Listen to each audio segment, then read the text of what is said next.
Quem aí assistiu Pantanal lá nos anos 90 na extinta TV Manchete e está acompanhando agora de novo? Rola um comparativo? Se era melhor naquela época ou é melhor agora? Também está rolando aí o Maverick, né? O Tom Cruise novamente no papel clássico ali que aqui pra gente ficou muito famoso nos anos 80. Tá tendo uma grande comoção de gente indo ao cinema lá para ver essa versão nova. Como é que é isso para você? Como é que bate isso? É nostalgia ou é saudade? Hoje eu quero falar justamente sobre a relação de nostalgia e depressão.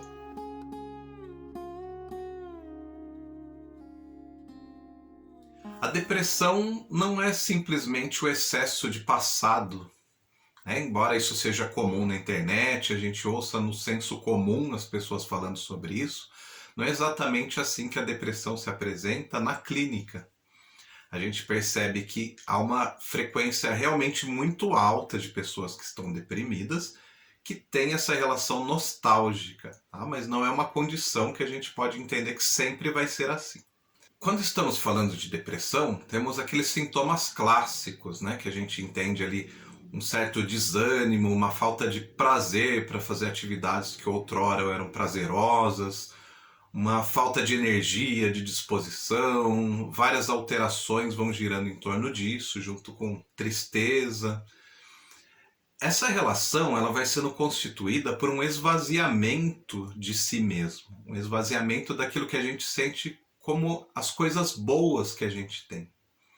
Então, na depressão, essas coisas boas vão partindo, vão se esvaziando da gente. Essa é a sensação de ter um grande vazio dessas virtudes que a gente preza tanto. Então, essa relação com a nostalgia, ela vai sendo ligada a partir de uma tentativa para se livrar desse desprazer da depressão, de encontrar um lugar seguro, um lugar onde as coisas funcionavam, onde as coisas davam certo. O que acontece é uma certa armadilha, é que nessa tentativa de se reabilitar como é que funcionava no passado, é muito comum que a gente distorça esse passado, que a gente fantasie, idealize ele de uma forma muito diferente do que foi na realidade. Vamos para alguns exemplos. Em primeiro lugar, vamos separar o que é nostalgia e o que é saudade. Quando a gente fala da saudade, a gente fala assim de lembrar de algo de uma forma que seja recheada de boas recordações, de bons sentimentos, mas onde a gente entende a totalidade dessas relações. Né? Então, por exemplo, você sentir muitas saudades de uma avó que já faleceu, mas você lembrar assim que apesar dela fazer um bolo muito gostoso, dela contar ótimas histórias, que às vezes também ela era muito dura, que ela era rabugenta, que nem sempre ela era uma pessoa tão legal assim. Então ela era boa e má ao mesmo tempo. E mesmo assim, mesmo com essa totalidade, que não é tão perfeita quanto a gente gostaria, ela deixa saudade. Você gostava dessa relação que você tinha com ela.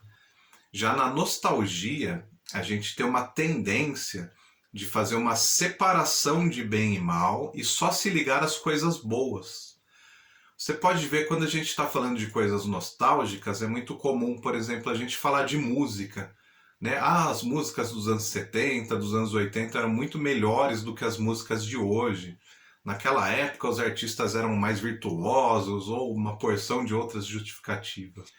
E muitas vezes, quando a gente vai confrontar o presente, né, que já não é mais tão bom quanto o passado, a gente nem conhece de fato. A gente nem explorou, né, com grande amplitude o que é que estão se fazendo em música hoje em dia. Então a gente se liga a questões afetivas desse passado e a gente vai colocando ele ali num lugarzinho muito especial, muito separado do que tinha de ruim também.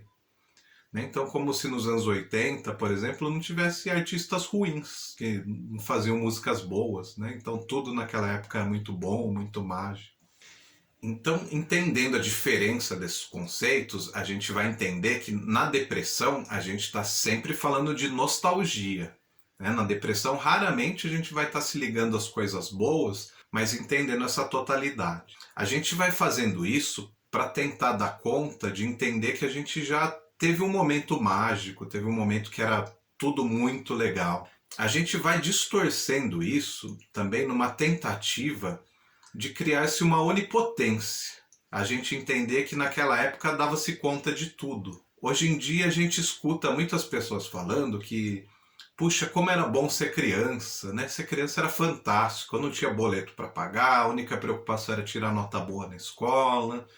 Então parece que a infância de todo mundo foi algo assim realmente muito pleno, muito satisfatório. Mas quando a gente vai explorando de verdade, né, a gente vê assim que a infância também passou por várias dificuldades. Tem gente que apanhava dos pais, tem gente que apanhava até na rua, tinha uma relação complicada na escola, não via a hora de ser adulto porque os pais eram muito chatos, tinha que obedecer todas as regras deles. Então a infância te impulsionava um desenvolvimento, uma insatisfação, só que também não se pagava boletos, também tinha bastante tempo para brincar. Na depressão, a gente vai tentando acionar esses mecanismos para entender assim, como se a gente também precisasse carregar uma culpa. Lá atrás eu conseguia dar conta de tudo, agora eu não dou conta de nada. A gente vai fazendo inversões muito distorcidas de tudo isso que se realizava. E se tem algo que a gente tem que se espelhar, por exemplo, nessa infância, é a capacidade de deslocamento que a gente tinha. Então, era a capacidade de se frustrar, mas se reconstruir. Então, se eu não posso fazer tal coisa, eu faço outra coisa. Quem aí não se lembra, por exemplo, de se frustrar, chorar um pouco e daqui a pouco tá brincando de outra coisa? Tá puxando na sua fantasia uma outra brincadeira, falando com uma outra pessoa e se reorganizando novamente. Então, essa potência relacionada à criatividade, ela é então muito pertinente para a gente usar como uma estratégia para sair da depressão, tá? Mas não entender que existiu uma época mágica que se foi e agora está tudo uma porcaria. Uma outra situação clássica que a gente pode ilustrar é uma pessoa que tinha um determinado trabalho e depois ela sai daquele trabalho e passa dificuldade financeira e ela fica pensando, puxa, eu era tão feliz naquele trabalho, agora eu fiz uma grande bobagem, estou com um problema por causa disso. Aí ela começa a recordar desse trabalho e vê que ele não era tão bom assim, a relação com as pessoas já não era suficientemente boa para ela, ela tinha diferenças filosóficas muito grandes com a empresa que ela trabalhava e outras situações. Então a gente fazer esse confronto de realidade, quando a gente puxa essas situações nostálgicas, nos ajuda a começar a organizar o presente também, que pode não estar tão favorável quanto a gente gostaria, mas que ele também abre um leque de possibilidades, como era lá atrás também, numa época que você está considerando tão melhor do que é hoje, você entender que também tinham dificuldades, mas que tinham possibilidades diferentes de organização. Então vamos aproveitar aquela diferença que falamos da saudade para a nostalgia para usar isso a favor do nosso manejo para se livrar da depressão. Quando a gente está muito nostálgico, a gente tentar transformar isso em saudade. Ou seja, analisar de uma forma muito realista esse passado e entender que ele não era perfeito, que o que era realmente que te fazia estar num estado de ânimo muito diferente, não estar deprimido, era a sua capacidade de suportar aquilo que não era perfeito, de suportar aquilo que gerava dificuldade, de se deslocar, continuar buscando coisas que te davam prazer, continuar buscando relações saudáveis com pessoas que te ajudavam, continuar movimentando a sua vida fisicamente, psiquicamente. Então é muito importante para você que quer sair da depressão começar a quebrar esse ciclo. Vamos trocar essa nostalgia, essa fantasia de perfeição do passado por uma compreensão de um passado saudável, uma forma de operar que ainda é possível de se fazer. Se esse tema foi interessante para você, te fez lembrar lá de coisas do passado, pega sua Bic 4 cores, escreve aí no comentário o que é que você achou desse vídeo. Se você está me vendo aqui pelo YouTube pela segunda ou terceira vez, considere se inscrever no canal. Aqui o nosso interesse é falar sobre psicologia e psicanálise de uma forma simples e descomplicada.